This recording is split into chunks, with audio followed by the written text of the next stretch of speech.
নমস্কার বন্ধুরা, নতুন একটা রেসিপি নিয়ে আপনাদের সামনে হাজির হয়েছি। আমার চ্যানেলে নতুন হয়ে থাকলে চ্যানেলটিকে সাবস্ক্রাইব করে আমার পাশে থাকবে। রেসিপিটা কেমন হয় শেষ পর্যন্ত স্কিপ না করে দেখতে থাকুন। এটা কি বুঝতে পারছেন তো?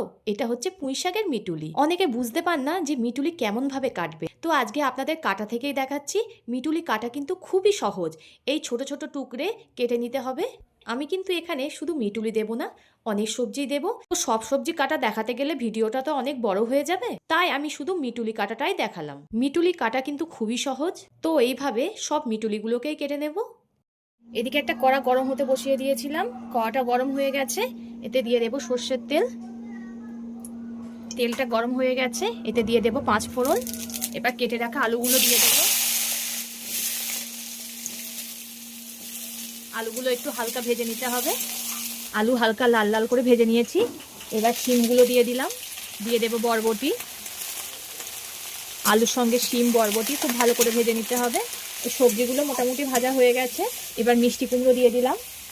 এবার মিটুলি কেটে রেখেছিলাম, সেই মিটুলিগুলো দিয়ে দিলাম। আবারও সব কিছু খুব ভালো করে কষিয়ে নিতে হবে। স্বাদ মতো লবণ দিয়ে দেব। এই রান্নাটা আপনারা শীতে যে কোনো সবজি দিয়েই মিটুলির সঙ্গে করে নিতে পারবেন, খুবই সুন্দর লাগে খেতে।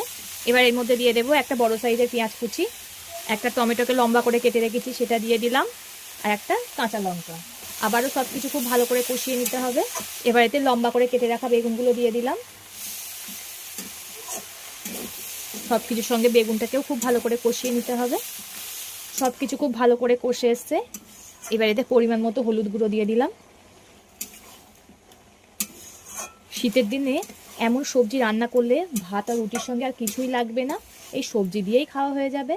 এতটাই না সুন্দর লাগে এগুলো খেতে। আর সব সবজিগুলোকে খুব ভালো করে কষানো হয়ে গেছে। এবার এতে 4 চামচের 2 চামচ সর্ষে বাটা দিয়ে দেব। আবার একটু কষে নেব। 1 মিনিট মতো কষে নিতে হবে, খুব একটা বেশি কষানো যাবে না। এবার পরিমাণ মতো জল দিয়ে দেব। ঝোলটাকে একটু ফুটতে দেব। সব কিছুই দেখুন পারফেক্টলি কুক হয়ে গেছে। কত সুন্দর একটা মাখো মাখো ব্যাপার এসছে। এখানে আমি অল্প করে আখের গুঁড়ো দিয়ে দিলাম। আপনারা চাইলে চিনিও ব্যবহার করতে পারেন। চিনিটা যেহেতু স্বাস্থ্যকর না, তাই আমি চিনিটা একটু কমই ব্যবহার করি। আখের গুড় দিলেও টেস্ট খুবই সুন্দর আসে। আমার হয়ে গেছে, নামিয়ে নেব। ভিডিওটা ভালো লাগলে লাইক ও শেয়ার করে দেবেন, কমেন্ট করে জানাবেন আপনাদের মতামত। পরবর্তী ভিডিওতে আপনাদের সঙ্গে আবার দেখা হচ্ছে।